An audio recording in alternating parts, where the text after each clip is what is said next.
He is a man. People like him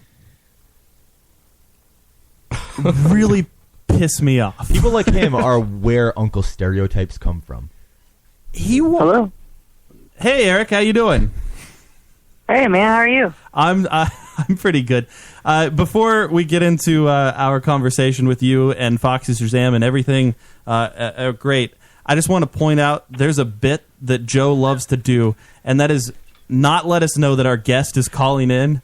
And we're just in the middle of a conversation. We're sitting here talking about Arthur Wahlberg, and then, oh, hey, hello, it's our guest is on the phone. What the fuck, man? He actually called, and I clicked accept, and then you must have hung up, or like it was too many rings or something, went to voicemail. So you did this twice. You had to get out of this So I twice. called you back, and then I knew I could get a... And I was kind of hoping you would say something like, you're talking about poop, but I was like, oh, hopefully you'd hear it. We have Eric Nally from Foxy Shazam on the phone, foxyshazam.com, at Foxy Shazam on the Twitter. Welcome to our show. Thank you so much for calling in, buddy. Oh, the pleasure's all mine, man. Thanks for having me. I got so many things that I want to ask you and talk to you. You guys just recorded an album called Gonzo and just released it. It is free for download up on your website right now, foxyshazam.com. What made you guys think to do this? I mean, you guys have had very successful albums in the past that I'm sure have sold very well. What made you think that hey, let's just record this and release it for free for everybody? Well, I think we just kind of wanted to, I wanted, the way I think about, I think a lot of people, the money becomes something that, for me, when you're using a lot of money, there's things there's boundaries that are set for you, and, especially if it's not your money that you're using. Right. But it's like, I think I wanted to free myself. We wanted to free ourselves from that this time around, and we just wanted to we wanted to make the best record we've ever made and put the most into it, but give it away for free to just show that it's that's just what it's about for us. I think most people usually they always equate having money with power, having power and opportunities, but I think without money, you're more powerful than anything, when you put that aside. Right. And the album, I guess I would say that your last two albums, your self-titled Foxy Shazam and then The Church of Rock and Roll, both of them are very polished. And this one is, it's a little bit, I don't want to say dirtier and sound offensive, but it's got a little bit more grit to it. But I really enjoy it from start to finish. It's it definitely seems like you guys had a lot of, I guess, creative control over the entire aspect of the album. Yeah, basically what we did is, we took that year off after the Church of Rock and Roll, and we just we rented a practice room, and we literally played every day from 11 to 3, the whole year. And we just wrote nonstop Gonzo from, and we did it all together in the room with the 6 of us, and we basically had the album done in sequence before we even got to the studio. So the rawness kind of comes from the fact that we literally just played it, live there in the room. Now you guys recorded this in the studio in one day. Yeah. That's well, actually, we didn't record it in one day, but we recorded each song, one take through. So it would be. We've spent about, I think we were there for 2 weeks, and we just basically every day tackled a song, and we would play it all together in the band in the room, at least about 3 times, and until we got the take that we wanted, and just ran with it and moved on to the next one. Did you go in there knowing what each song was going to sound like, or is it something that you planned while you were there? Yeah, we basically had the whole album written, before we even got there. So we had it all put together, and everything, the music, it was basically done, and we had it all in sequence too. So we recorded it from track 1 to track 9, and we did it like all in sequence and had it all prepared there, you know, because that's how Steve likes to work. We don't spend any time in the studio making the record, writing it. We just record it there. Yeah. Your self-titled album that you guys released many years ago, or a few years ago, I guess. One thing I really like about that album is the track order. From start to finish, it really flows. Do you guys put a lot of thought into the track order, or is it just something you guys throw together, or does your producer say, "Oh, I think this one should go here"? How does that all work out?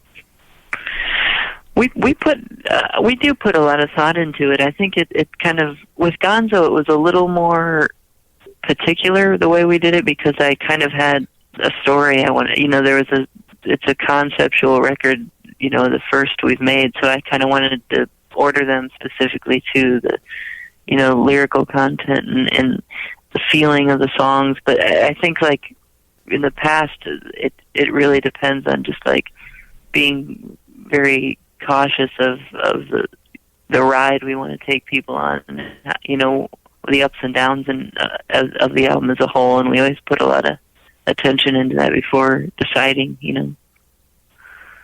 So it's nice that you noticed that. Thank you. I wanted to ask you about, off of the album, The Church of Rock and Roll, you had a song called I Like It, which brought you guys, I guess, kind of a lot of... was probably what the most notable single that that Foxy Shazam has had. And I read an article online by a guy named Miles Raymer who said that that song was racist. And I want to know kind of what your thoughts were about somebody taking a song like that and turning it into a complete negative. Yeah. I think the people that say the song are racist, they're the racist ones. And actually, I'm sorry, just so everybody knows, if you haven't heard the song I Like It, in the chorus it says, it's the biggest black ass I've ever seen, and I like it. I like it. So it's singing about if it was black racist, girls' I would asses. think he wouldn't like it. I suppose. I think he mentioned that it was black. You're not allowed to do that. I guess you can't point it out Right. that you like. You're not allowed to have observations anymore. Right. It's illegal. Well, I think, I think it's, you can, I think that guy, I know that article, and I remember hearing about it back when it came out, because I think our bass player gets pretty worked up about stuff like those kind of articles and stuff, and I think, like, it's definitely not, there's no intent at all to be racist, and that's not even where our heads were at. So Right. when people bring it up, it's kind of like, well, you're wrong. That's all you can say is just like, you're wrong. Do you like a nice big black ass? Yeah, oh yeah, for sure. There is something about it, just a plump, juicy black ass that is desirable. Yeah, I mean, I've always had an attraction to that, to the culture and just the kid. There's been that reoccurring theme, stylistically in all of our music. There's a lot of that inspiration, African American style stuff. So, how close is the band Foxy Shazam? Do you guys hang out a lot outside of just doing band stuff? Oh yeah, I feel like we have a very brotherly connection. I mean, a lot of the bands I've met, out there on the road and stuff, it doesn't seem to be that way. And I've always admired that about ourselves, that we do appreciate each other very much, even on our off time. And I feel like that connection enables us to make the type of music we make. I think being each other's checks and balances, we're able to create something really nice. Yeah. I wanted to ask you about. I'm sure you've heard of the band, The Lost Prophets, and their lead singer had that whole thing where I guess he was into kiddie porn and trying to have sex. I thought it was kind of odd that everybody in the band kind of came out and said, "Oh, well, none of us knew anything about this." And if you guys are so close in a band setting like that, how do you not see something like that kind of, on the horizon? Yeah, I mean, I gotta say, and this is just speaking for myself. If there was anybody like that in my band, I would know about it for sure. So I can't, I can't. That just all that stuff is so messed up. I can't believe that guy. We played a show with them once in England, and like, that guy. We met that guy, and it didn't faze me at all. Then it was just like a brief passing by thing, but right. I just, after hearing that, it's like, oh gosh, I can't believe I was in the same room with that guy. It kind of taints all of their music. I mean, I was a fan of the Lost Prophets, and now at this point, I can't even stomach listening to their music anymore. Yeah. And I always wonder, like, am I the issue? Am I the one? Should I not feel this way? Because it was. No, man, I don't think so. Yeah. I mean, I think he that's kind of like. I think, like, the beauty about listening to music is you can kind of imagine how glorious somebody is through their music if you're enjoying it, and like you can just make it up in your head, right, who they are and stuff. But when something comes out about somebody like that, it's like, and you know what they really are, and it's that messed up, it's kind of hard to get past it, right. When you listen to their music.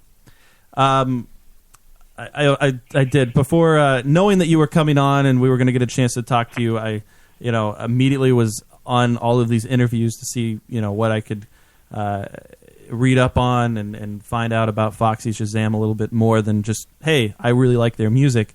And one thing that I read about, there's a thing that you guys, well, you in particular, Mr. Eric Nally, do on stage where somebody would be smoking a cigarette and you eat their cigarette. They give you their cigarette and then you eat the cigarette. And I know you've been asked like a million questions about this and why you do it and how it tastes.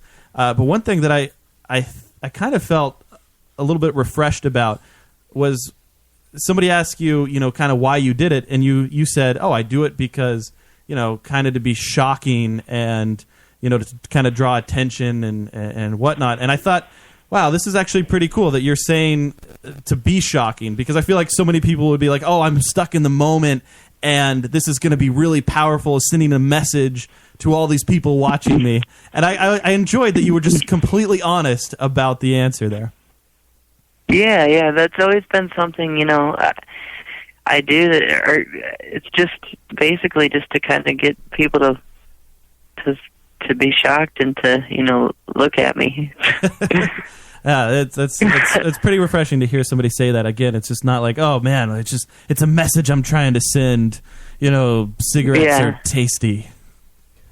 Oh no! If I was trying to send a message, I wouldn't do that, because it's really gross. Do you have any plans to come up with another stunt? Should this become too boring? Yeah, I'm definitely gonna kick it up a notch for this next tour that we're doing. I think the whole show in general is gonna be the next level of Foxy Shazam stuff. So, been preparing and thinking a lot. I don't want to give anything away, but eat a cigar. Eat a cigar. Yeah, it's the next step up. A whole humidor of cigars. He's going to eat a cigar out of a fat black ass. We are talking right now with Eric Nally of Foxy Shazam, foxyshazam.com, at Foxy Shazam on Twitter.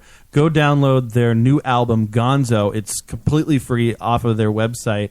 How did it feel releasing an album this way? You guys have been attached with, big labels, major labels that, do everything the big way. And now to kind of resort back to, all right, hey, we're going to do this on our own and release it, kind of the underground style. Did you guys feel at all kind of, I don't know, maybe weakened that you didn't have that power behind you like before?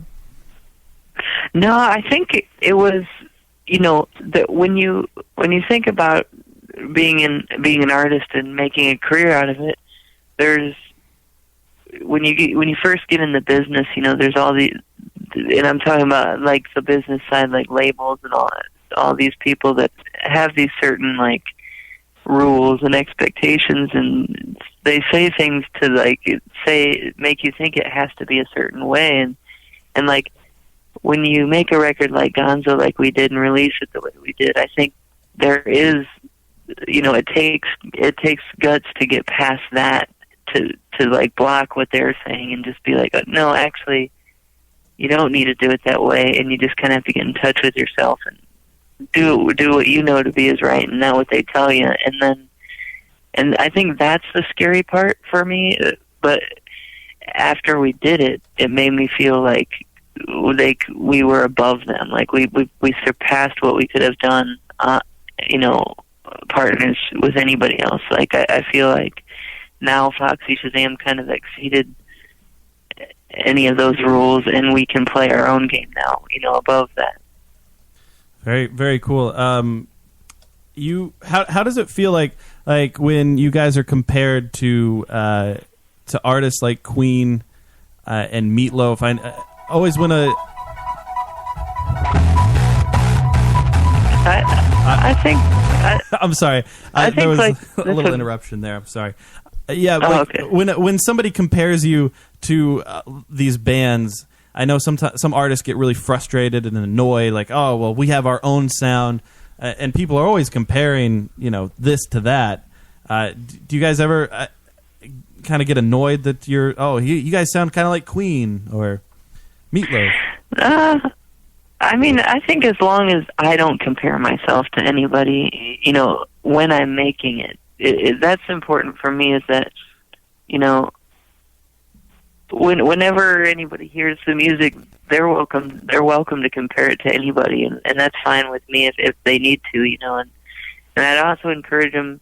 I'd encourage them not to compare, but that's just how I work. Like when I hear something,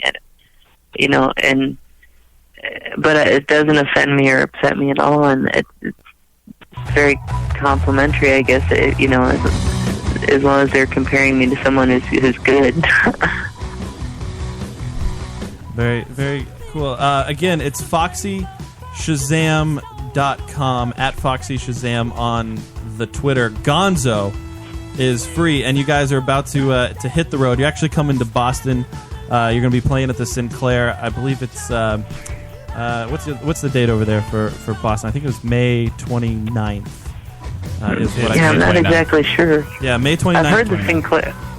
I've heard the Sinclair is supposed to be really cool. It's a fun venue. Yeah, I think you guys will have a blast while you're here. So, okay, cool. Yeah. Well, we're really, again, thank you so much for calling in. We really appreciate you taking time out of what I'm sure is a busy schedule for you right now as you're preparing for tour. Do you have a favorite Muppet? I would say my favorite Muppet is, I like, what's that guy? What? I guess I like Gonzo the best. Fair enough. I was gonna say Ralph. Yeah, Ralph. Fozzie Bear. Fozzie Bear. Waka waka. What are some of the places that you're looking forward to eating on this tour, as far as restaurants go? Sparrows. Well, I love sushi, and I just kind of like, I like to randomly walk around and stumble into the place that catches my eye. So I don't plan too far ahead with that type of thing, but I definitely enjoy it when I go out. So very cool. And before we let you go, what was it like? You wrote, or I guess co-wrote some stuff on this past Meatloaf record that was that came out. What was it like working with Meatloaf? It was interesting. I would say it was a really crazy experience because it was the first time I'd done anything like that, and that was how I met Justin Hawkins, who ended up producing the Church of Rock and Roll a year later after that. So that kind of opened up that whole opportunity, and I was really thankful for that. And it was a good experience just to be. I mean, I still can't believe that. Like, right. I just remember getting the call saying, just saying, hey, Meatloaf wants to know if you'd be interested in flying to. Next thing I know, I'm on the plane flying to L.A. Yeah. For a songwriting session. But it was really cool, and I mean, he's a great guy, and I really enjoyed sharing, of art together. Very cool. I can't believe that I got him to sing what I got him to sing, though. Yeah. Yeah, check out the song sometime. It's on. I think the album is called "Hang Cool Teddy Bear." Yes. What'd you have to do to And I push wrote him that far? Yeah. What'd you have to do to convince him to push it that far? I don't know. I just kind of. I didn't have to convince him. I just kind of like sang it with a lot of heart, and I think it convinced him. Cool. That way, but. Well, thank you very much, Eric Nally of Foxy Shazam, foxyshazam.com, at Foxy Shazam on Twitter. Their new album, Gonzo, which is free to download. You can go to their website right now, download the entire album, and it's yours right there. It's which still amazes me. I was even shocked. There's not even like a little like peddler spot where it's like, oh, well, you can donate, $40 if you want to. It's just, oh yeah, I thought that was pretty cool. So there it is. Thank you so much for calling in. Thank you for having me. I'll see you in Boston. All right, see you in Boston. Awesome, man. All right, take it easy. Bye bye. And there he goes, Eric Nally of Foxy Shazam. Definitely check out their other albums that they've released. Foxy Shazam, the self-titled album, is probably one of my favorites. From start to finish, is just so well put together. And the Church of Rock and Roll is another song there another album that I've enjoyed.